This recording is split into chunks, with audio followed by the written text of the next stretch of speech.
문인화. 문인화는 오래전에 사대부화 또는 사인지화라고도 불리웠는데, 사대부화란 그림을 직업으로 삼지 않는 화가들이 여흥 또는 자신들의 의중을 표현하기 위해 그린 그림을 일러 부르는 이름이다. 지금부터 천여 년 전 중국 왕조 중 하나였던 북송시대에는 사회적으로 문인이 곧 사대부라는 의식이 있어 문인화를 사대부화라 불렀는데, 이후 그렇지 않은 경우가 많아지면서 사대부화라는 용어 대신 문인지화 또는 문인화라는 용어를 사용하게 되었다. 이러한 역사적 배경에서 명나라 말기 동기창을 중심으로 남북종화 이론이 성립되었고, 그 이후 남종화와 문인화를 동일시하는 경향이 나타나게 되었다. 이러한 사대부화, 즉 문인화는 고려시대에 받아들여져 당시 왕공 사대부들로 문인화가 이어졌으니 그 대표적인 예가 공민왕, 이재현, 김부식 등이 있었다. 조선시대에는 많은 사대부들이 문인화를 즐겨 그렸는데, 초기 문인화가로는 강희안이 있었으며, 조선 후기에 이르러서는 중국으로부터 남종화가 유입되면서 문인화가들의 활동이 더욱 활성화되었는데, 이들 문인화가들이 화단에서 주도적인 역할을 하였다. 이때 문인화가로는 강세황, 이인상, 조영석, 심사정 등이 있었고, 19세기의 김정희에 이르러서는 조선의 문인화는 가장 화려하게 꽃을 피우게 된다. 문인화는 기법에 얽매이거나 사물의 세부 묘사에 치중하는 대신 사물의 진수를 표현할 수 있을 만큼의 학문적인 소양과 교양, 그리고 서도로 연마한 필력을 갖춘 상태라야 비로소 그리고자 하는 대상을 그릴 수 있다. 그러자면 아무래도 문인화를 그리는 문인화가들은 필력이 거의 도의 경지에 이르렀다고 해도 과언이 아닐 것이다. 그림의 기교가 드러나지 않고 사물의 내면 표현을 중시하는 문인화는 그저 그림을 좀 잘 그린다 해도 그려낼 수 없는 도도한 기품이 드러나는 그림이다. 문인들이 가장 선호하던 소재는 수묵산수화였으며, 그 다음으로 메란국죽의 사곤자이다. 그 이유는 예로부터 도를 체현하는 가장 이상적인 소재로 여겨진 것이 산수화였으며, 또한 사곤자는 그 그림을 표현하는 데 구사하는 필획이 서예와 비슷하다는 점도 하나의 이유였을 것이다. 하지만 문인들 중에서도 청록산수화나 인물화를 잘 그렸던 사람들도 있어 소재나 기법에 제한이 있는 것만은 아니었다.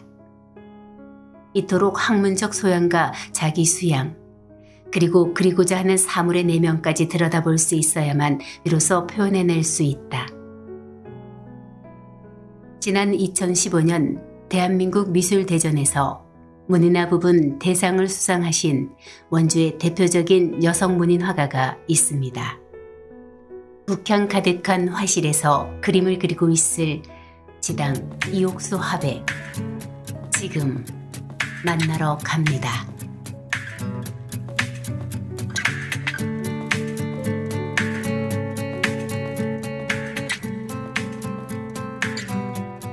안녕하세요. 만나뵙게 돼서 반갑습니다. 네. 오늘 날씨 참 따뜻하더라고요. 네, 봄이 다 온 것 같아요. 그런 것 같아요. 입춘이 지났잖아요. 네, 맞아요. 참 앞에 이게 입구에 보니까 지당 우리 그림이라고 되어 있던데, 혹시 지당이 어떤 뜻이 있나요? 호일까요 혹시? 네, 지당은 제호고요. 지당이 지자가 지처 지자예요. 지처는 풀인데 영지 지자로도 쓰거든요. 그래서 영지버섯이 불로초의 뜻이 있잖아요. 그래서 제가 건강이 조금 안 좋은 시기가 있었는데, 그때 그 영지 지자를 사용해서 거기에 건강의 염원을 담아서 제 호를 저희 그림 선생님께서 지어주셨어요. 프로필을 보니까 수상 경력 2015년도에 대상까지 받으셨던데, 그 대회는 어떤 대회인지 좀 알려주시겠어요? 한국미술협회에서 운영을 하는 대한민국 미술대전에서 제가 2015년에 대상을 수상했습니다. 문인화 부문에서. 네. 그 한국미술협회는 우리나라에서 그 공모전을 운영하는 기관 중에서는 가장 상위 기관이고 최고의 권위 있는 권위를 가진 그런 공모전이라고 할 수 있죠. 라고 하잖아요. 네. 혹시 알면 공개가 될까요? 네, 저는 그 한국미협에 등록을 해도요, 자기의 호당 가격이 있어요. 네네. 저는 호당 30만 원. 그렇군요. 그 금액이라는 게 사실은 자기 기준이잖아요.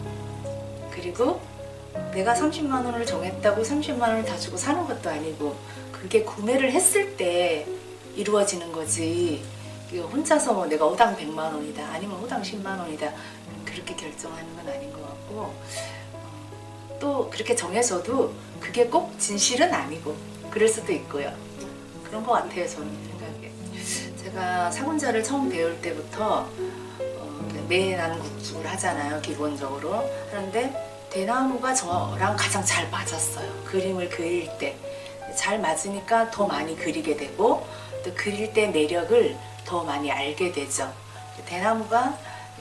대나무의 그 특성이 곧고 강한 그런 그 기질이 들어 있잖아요. 그 선비의 기질이 그러니까 올곧고 굳센 이런 거. 그리고 대나무가 꼭 그렇게 강하거나 거칠지만은 않아요. 사실은 부드러운 선으로도 대나무를 충분히 표현할 수 있거든요. 하면서 그런 대나무의 그림의 매력을 제가 알게 된 거죠. 그래서 대나무를 많이 그리게 됩니다. 딱 선생님 모습 뵈니까 딱 그 지금 말씀하신 그게 모습에 딱 그래요? 네. 그리고 그거 말고도 지금 캘리그라피도 함께 하신다고 그랬는데 어떤 연관성이 있을까요? 그림이랑? 캘리그라피는 지금 캘리그라피가 대세잖아요. 왜냐면 사실 사군자 문인화를 보통 일반인들이 접하기가 거리가 좀 멀죠. 어렵고 높은 데 있는 것 같고 접근하기가 어렵고 그런데 캘리그라피는 가까이 있잖아요. 쉽고. 그래서 저희는 이제 모피를 쓰는 사람들이고 이제 기초 캘리그라피는 수채 펜을 쓰는 사람들인데 그렇게 또 서예가 그 일반 우리 시민들이랑 자꾸 단절돼가는 그런 안타까운 마음에서 이제 캘리그라피 협회에서 그 서예하는 사람들 서예는 또 깊이가 있잖아요. 캘리그라피의 그 쉬운 접근성과 잘 이렇게 결합을 해서 이렇게 아름다운 작품을 만드는데 또한 또 쉽게 접근해서 많은 사람들이 아름다운 캘리그라피를 접할 수 있는데 좀 힘을 보태고 좀 또 보급하는 데 노력하려고 캘리그라피 같이 하고 있어요.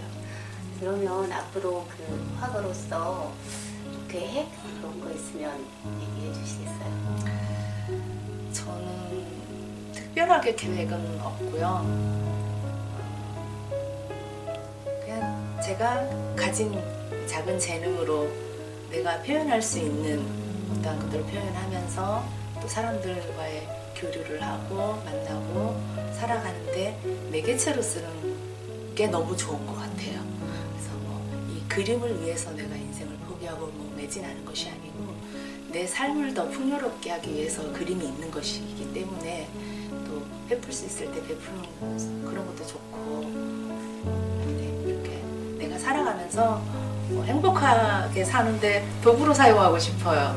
네, 앞으로도 뭐 무계획은 아니고 좀 더 조금씩 발전해 나가면서 계속 전시하면서 발표하면서 내가 그리고 싶은 것들 그리고 그렇게 하면서 살면 좋겠습니다.